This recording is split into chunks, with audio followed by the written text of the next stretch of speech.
Kipa, selamat pagi juga buat teman-teman sekalian. Perkenalkan, nama saya Maria Francisca Bulu, NIM 1703030042,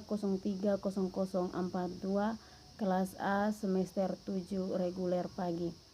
Di sini saya akan menjelaskan sedikit dari mata kuliah Sosiologi Terapan pada buku ke-6 tentang sosiologi di zaman internet. Sosiologi di zaman internet, kelebihan internet dan dispersi disiplin pada tahun 1989. Vincent Mosco menghibur akademisi dan siswa dengan mengamati bahwa komputer dipelajari dari hampir setiap perspektif yang dapat dibayangkan. Mudah untuk merasa dibanjiri oleh jumlah material yang tersedia di komputer. Moskow belum melihat apapun. Dengan munculnya internet, informasi akademik ini berlebihan telah mencapai proporsi besar-besaran. Seperti halnya informasi di internet, analisis internet telah dikalikan ke titik bawah volume materi baru yang mungkin tidak mungkin untuk diikuti.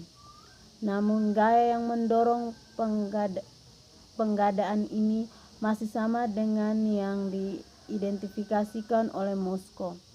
Sifat wacana yang didistribusikan dalam akademi. Internet adalah teknologi yang menyatu dan memengaruhi banyak aspek kehidupan kita. Maka itu perlu dipelajari dari perspektif semua disiplin ilmu. Namun untuk sarjana ini menyajikan berbagai tantangan. Studi yang relevan pada aspek tertentu dari internet kemungkinan akan didistribusikan secara luas dalam disiplin ilmu. Dengan demikian, untuk mengambil satu daerah saja sebagai contoh, jika kita tertarik pada topik internet dan komunitas, kita akan menemukan literatur yang relevan dalam jurnal sosiologi, dalam karya ahli geografi sosial, dalam studi komputer, studi budaya, kebijakan sosial, tanggapan akademik terhadap fiksi, spekulatif, dan sains. Dan dengan demikian dalam jurnal sastra, dalam studi media, psikologi, filsafat, studi sains.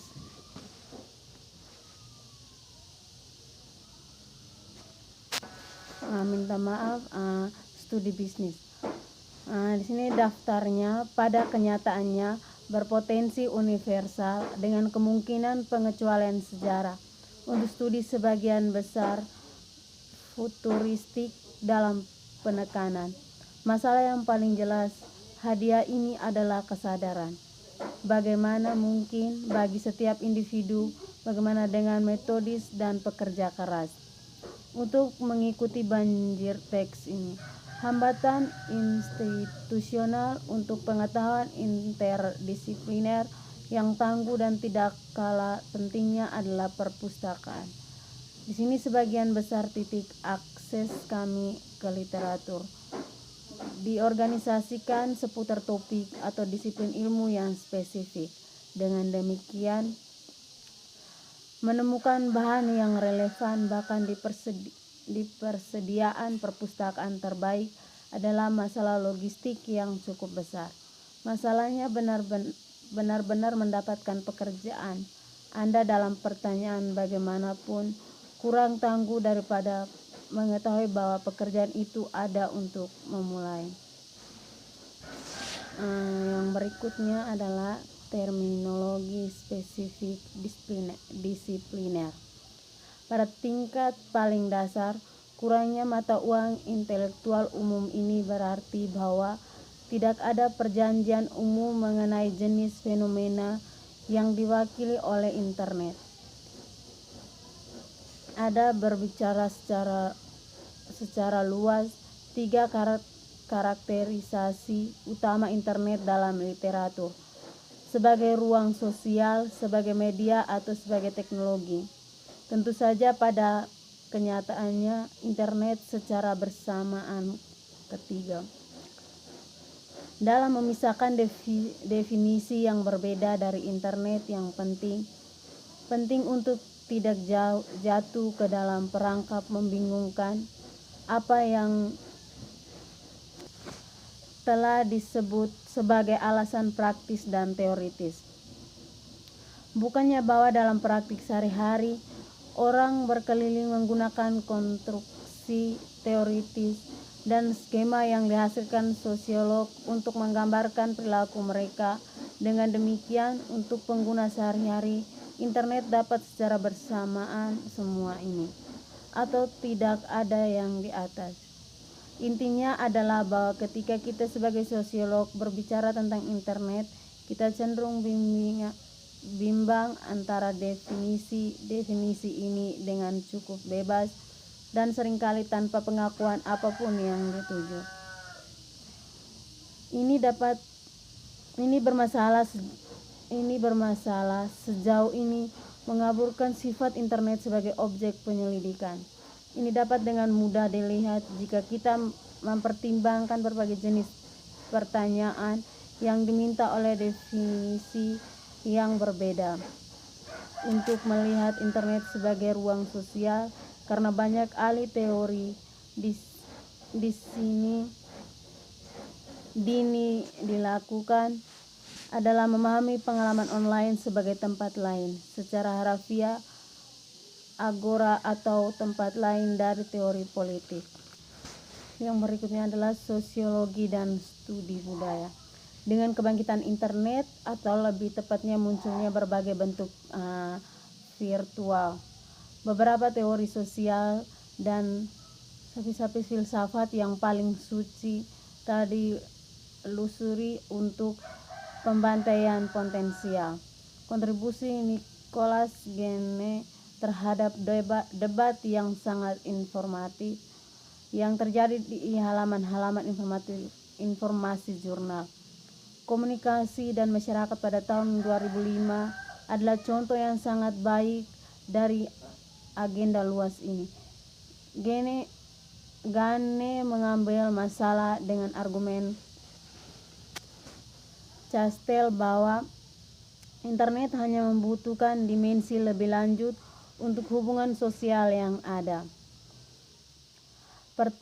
Pertanyaan yang diberikan ini adalah apakah interaksi online hanya menambah hubungan sosial yang ada atau dalam fakta mengubahnya.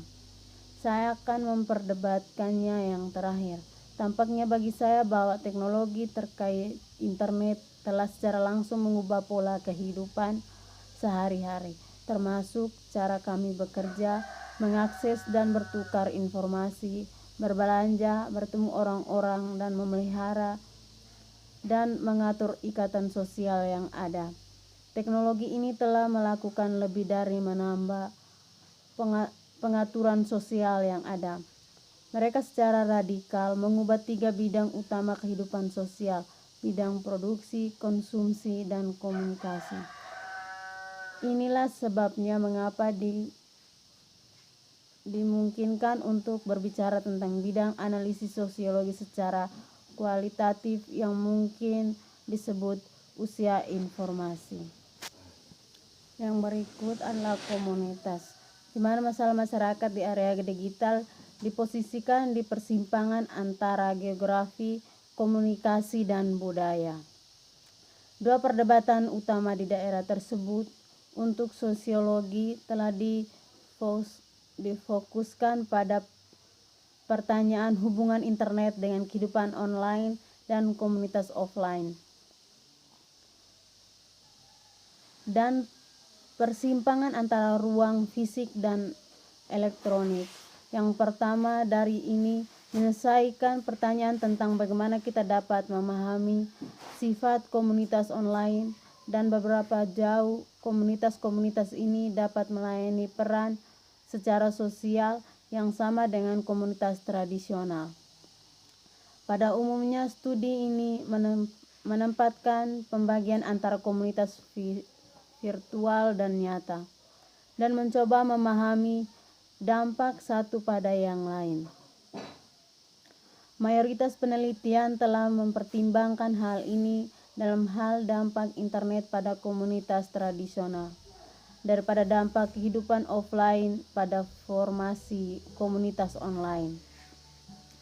Meskipun pendekatan ini juga dicontohkan dalam studi wilayah atau internet komunitas. Dominasi pendekatan dampak mengungkapkan salah satu asumsi sentral dari badan literatur ini, yaitu bahwa pembentukan komunitas online didorong oleh logika sendiri. Logika yang diikat ke dalam ketetapan teknis internet itu sendiri, atau untuk logika modernitas yang diekspresikan oleh internet. Terus dari sudut pandang sosiologi, ini agak tidak membantu sebagai filsafat sosiologis akan mengarahkan praktis untuk melihat dampak sebagai berjalannya dengan cara lain, yaitu terhadap pemeriksaan cara komunitas offline mengatur yang online. Dan memang inilah yang paling umum ditemukan dalam studi keduanya, namun studi komunitas online atau offline lebih bermasalah dalam penghormatan kunci lain, yaitu bahwa bukti penelitian hingga saat ini lebih atau kurang membagi secara merata antara dua sudut pandang yang berlawanan. Pertama, bahwa internet dan media massa lebih umum menyebabkan penurunan komunitas offline, dan yang kedua, bahwa mereka benar-benar menambah. Upaya untuk mengatasi kebutuhan buffering ini dalam bukti dan interpretasi telah memicu upaya untuk mengkonseptualisasikan kembali apa yang dimaksud dengan masyarakat di kalangan sosiologis.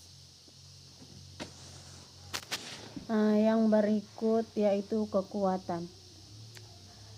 Mana kekuatan daya dan ketimpangan juga merupakan bidang utama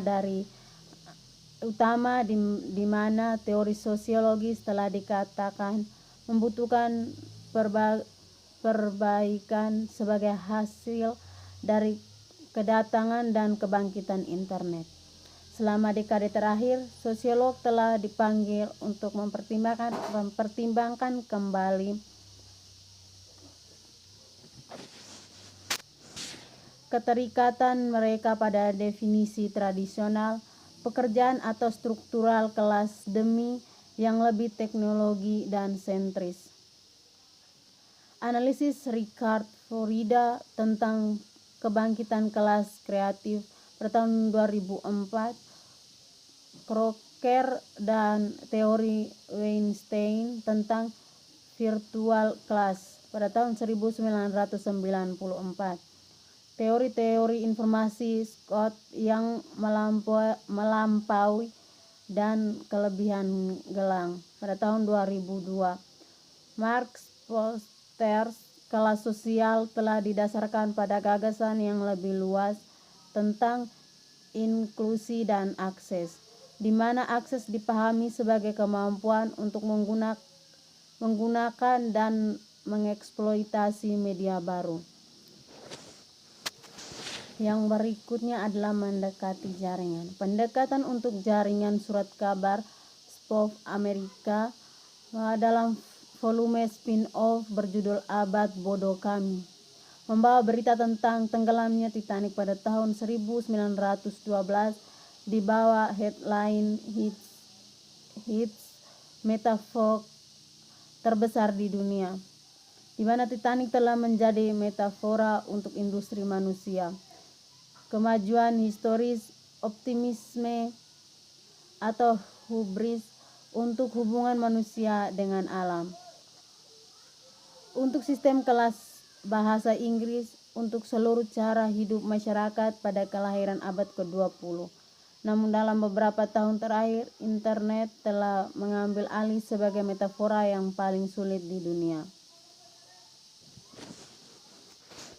Dalam teks akademik, literatur populer, representasi media, dan representasi fiksi, internet muncul sebagai metafora untuk postmodernity, spiritualitas, kekompakan sosial, dunia politik internasional, tubuh, dan bahkan jiwa.